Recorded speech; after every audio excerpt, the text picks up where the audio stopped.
Welcome to Kitcoin Academy the money and business కు. మీరు ఎప్పుడైనా ఆలోచించారా ఈ డబ్బుకి ఎందుకు ఇంత విలువ అని?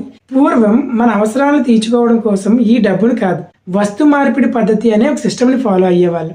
అంటే మీకు ఒక పెన్సిల్ కావాలి అంటే ఆ పెన్సిల్ ఎవరి దగ్గర అయితే ఉందో అతని దగ్గరికి వెళ్ళి అతనికి కావలసిన వస్తువుని ఇచ్చినప్పుడు మాత్రమే మనం ఆ పెన్సిల్ని పొందేవాళ్ళం.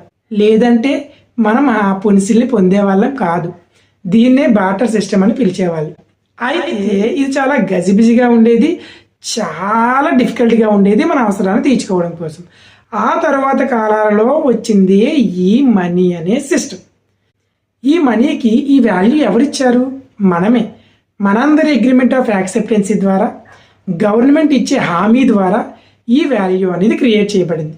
ఇది మ్యాజిక్ ద్వారా సృష్టించబడింది అయితే కాదు. దీన్ని ఉపయోగించి మనం చాలా సింపుల్గా మన అవసరాలను తీర్చుకోవచ్చు బార్టర్ సిస్టమ్తో పోల్చుకుంటే.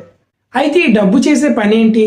మన ప్రస్తుత అవసరాలను తీర్చుకోవడం కోసం ఖర్చు చేయడం, భవిష్యత్తులో మన అవసరాలను తీర్చుకోవడం కోసం సేవ్ చేయడం, ఈ డబ్బుని మరింతగా గ్రో చేయడం వంటి 3 పనులు చేస్తుంది ఈ డబ్బు. ఈ డబ్బుని ఏ విధంగా ఖర్చు చేయాలి, ఏ విధంగా సేవ్ చేయాలి, ఎలా గ్రో చేయాలి వంటి ఫైనాన్షియల్ మేనేజ్మెంట్ని తెలుసుకోవాలి అంటే మీరు స్కూల్ డేస్ నుంచే ఈ విషయాలన్నీ తెలుసుకోవాలి. So please do subscribe. మీరు ఈ విషయాల్ని ఇప్పుడే నేర్చుకోగలిగితేనే మీరు పెద్దయిన తర్వాత డబ్బు మీకు బాస్ అవ్వదు, మీరే డబ్బుకు బాస్ అవుతారు. So please do subscribe. Next మనం మాట్లాడుకునే టాపిక్ హిస్టరీ ఆఫ్ మనీ.